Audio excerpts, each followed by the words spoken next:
extremely physical, and he said that the offensive line to a man, they all hated him after that practice.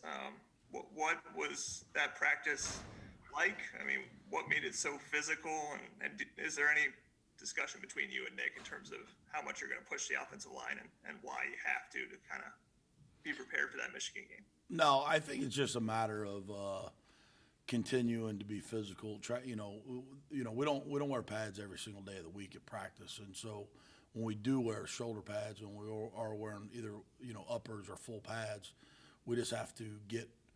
A lot of it's been more on the scout team and the guys that give us a look, and we just have to make sure that we're. If those guys are playing hard, that forces the offensive line to play hard. If those guys are being a little bit lazy, it allows the offensive lineman to be lazy. And as we know, that can't happen on Saturdays in Big Ten football. So I think the emphasis has been more so on getting the scout team to go hard, which forces the offensive line. And so what happens in kind of what's transpired in my whole career of coaching football is the scout team guys sometimes, they may go hard one play and then they take 3 or 4 plays where they're kind of, what I, would like to refer to as Cadillac a little bit. And then that allows the offensive lineman to relax a little bit. And the emphasis has just been of getting everybody to play and practice at a high level. And so it's awesome. I mean, that's what we got to do. And we got to do that. And it's going to prepare us for Saturdays. All right, Matt and Kevin Brockway. Hey, Coach, how you doing? Good. How you doing? I'm okay. Awesome. Obviously, I know the first game, probably not any game because I know how coaches are with, the O-line's not where you want it to be, but they definitely showed improvement. Coach Allen, Coach Sheridan thought Michigan was their best game. Has it just been because of time on task and getting those reps, or have you guys done things differently other than, I know the practice last week, but anything different, or is it just these guys are just getting better as they play more? I think it's a combination of both. The biggest thing was, and again, I said it after the Penn State game. That was a very poor performance by the offensive line, and I thought that there was some things where it was maybe a little rust. Our aiming points and some of our technique things weren't very good, and it allowed some breakdowns in what we were doing, especially in the run game. And then I thought, the Rutgers game, the second week, I thought we got a little bit better. And in the Michigan game, I thought we got better. I mean, we're not even close to where we need to be. And every single day is a challenge to be better and better as a unit. But to every guy, every guy has strengths and weaknesses. And so it's a matter of, those guys identifying those, me identifying it for them through showing them video and of the good, the bad, and the ugly, and then working and the stuff that we're good at. Obviously, that's awesome, but we just got to continue to get better individually, and then that collectively will carry over to the unit playing better. And I think we have. I think we've gotten better from game one, and we're going into game 4, and again today was a great opportunity for the work at practice, and we just got to keep grinding and coaching until kickoff. All right, Kevin and Zach. Yeah, Coach, how would you evaluate what you're getting from the interior spots? Obviously Harry shifting to center, McKenzie at right guard, and then Kadick, and then Dylan Powell having to step in from at left guard. Where do you see there in terms of the continuity and the execution? Yeah. So far, we've been a little bit of a work in progress in there. Harry's been solid. I think that Harry's played a lot of football for us, and has the experience of playing center. So he's it hasn't been a big transition for him. And McKenzie's played a lot of football for us over the years, from 2017 to now. He's played and started in several games, so he's done an okay job. There's things that he's got to get better at. And then with Mike Kadick and Dylan Powell, Mike Kadick's a redshirt freshman, didn't play last year, didn't play any at all, and Dylan Powell's a transfer, and he's got college experience. There's some things that he does naturally just a little bit better than Mike at times, but Mike's a very strong guy and has played well, and unfortunately was dinged last week, and we look forward to having him back this week. And those guys, I'm just rotating those guys in and trying to keep them fresh. And again, it's all three of those guys want to be starters. I mean, Harry's unquestionably the starter at the center position, and those three guards want to be starters, and they're all working hard to try to do that. And it's just a matter of us just getting those game reps and kind of seeing who I always tell them the cream's going to rise to the top, and the guys that are playing the best are going to be the guys that are getting the most snaps. And right now it's been a good battle in there for those guys, and we just got to keep grinding and getting better. All right, Zach, then Dylan. Coach, I guess asking also just about that left side of the line, Dylan obviously kind of having to take the lion's share there with Mike out, and it felt like Michigan tested Caleb a little bit Saturday, but in particular when you guys needed to execute on running downs, it felt like those guys were really moving and sealing well, especially there kind of late in the game. Just how'd you evaluate the way Caleb and Dylan played there on the left side?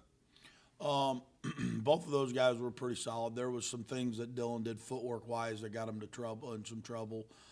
I thought Caleb Jones played his most complete football game that in his career at IU, and it was more from an effort and finishing standpoint. I thought that one of the first questions I was asked was about that practice about last Wednesday, and I think just again the emphasis of those look team guys that, making us strain to finish. And I thought Caleb took a step in his progress, and what he's got to do is he's got to continue to do that. And he's a really big man, and when he does play hard and play through the whistle, good things are going to happen for us. So I thought overall, as a unit, we did some good things, but there's still just, like I told Coach Allen on Sunday, he came in and said, great job. And I said, well, there's still a lot of things that we got to get done.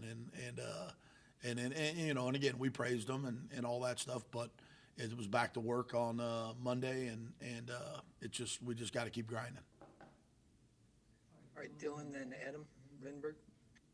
Hey, Coach Sheridan brought up earlier this week just sort of what the offseason was like for the offensive line and how you guys sort of had to do work like 6 feet apart, which obviously makes things really challenging in terms of just trying to, move the unit. I mean, what was that like kind of through your eyes, sort of having to work the offensive line but then having to be separated, which isn't usually the case? Yeah, there was a lot of, there was a lot of things that weren't, conducive to, teaching and the progression of offensive line play through the, from the shutdown in March all the way through the summer months and all that stuff. But to me, again, there's no excuses. I mean, it's everybody faced the same thing, and I'm assuming everybody was playing by the same rules. So, for us, it was just a matter of, it was a task, and but we had ample time, and we had plenty of opportunities to do things, and some of it is, when we started what we called our fall camp, whenever that was, when we had the restart, we're going against our defense every day, and some of the things that they do, so we're adjusting and doing things that to block against our defense, and then some of the things they do is different than the next opponent, and so, you go into the Penn State game and they're doing, they're playing different technique and they're playing a different defense. And then you go to the Rutgers game and they're playing the tilted nose. And that creates, its own share of problems. And then, you get to the Michigan game and they're very multiple on defense. And then we're, now we're game 4 and it's Michigan State, they got 4. I mean, just talking about their interior guys, they got 4 guys that are, 3 of them are 335 plus pounds, and one of them's 305 pounds. So they're going to have 4 really big guys inside, and so it's another set of challenges. So it's always playing offensive line there's always issues, there's always things that have to be stressed and worked on, and through the off season, through the in season, and it's just a matter of us just staying at the task at hand and grinding and getting better on a daily basis, play after play after play with a 1-0 mentality. All right, Adam, and then we'll wrap with Jeff Johnson. Brandon, you guys I think got you guys, sorry, Darren, you guys got Michigan to jump I think 4 or 5 times in the game offside. Was that something you guys saw on tape, or just what did you see as far as you guys being able to get them to be maybe a little bit over aggressive and put you guys in some better situations? Well, they're defensively, they're very aggressive defense, and we're always going to go into every game with some scenarios to try to to use the snap count as our advantage, I guess is the biggest thing. And Michigan being an aggressive defense, we just happen to get them a few times, and there's been games, ever since I've been here that we've had people jump off sides. Again, that's something that it just happens, but really the key is we're just trying to use the snap count to our advantage, and just trying to execute on offense. All right, Rabbi, last one. Hey, Coach, appreciate your time. Hey, I know this is a kid who plays a different position, but I'm working on a story about Taiwan Mullen. And I'm just curious, as you watch him in practice, has there ever been a moment or two that he's done something that just jumped out to you, maybe a wow or holy cow, what was that kind of moment? Anything that really sticks out to you about what he does? Well, I'll say this about Taiwan. I actually, I'm kind of glad I got asked this question because, every week Coach Allen presents somebody with the LEO stick, and I don't know if you guys know what that is, but somebody represents the team, and it's a team award. And I would say, I don't watch Taiwan on a play after play. I'm watching a whole different thing at practice. And I don't ever watch 7-on-7 or anything like that.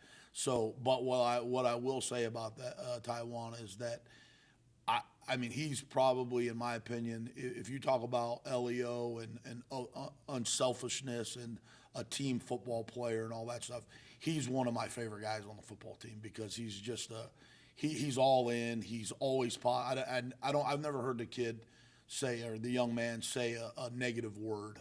I mean, he's always positive. And I'm sure he's, Coach Shelby, Coach Shelby coaches him hard and gets after those guys when they make their mistakes and all that stuff. But I've never seen him slam his helmet down on the ground or just the things that happen, even at practice. We don't condone any of that stuff. But guys get upset, and I mean, he's just he's a warrior. I mean, the guy he's a football player.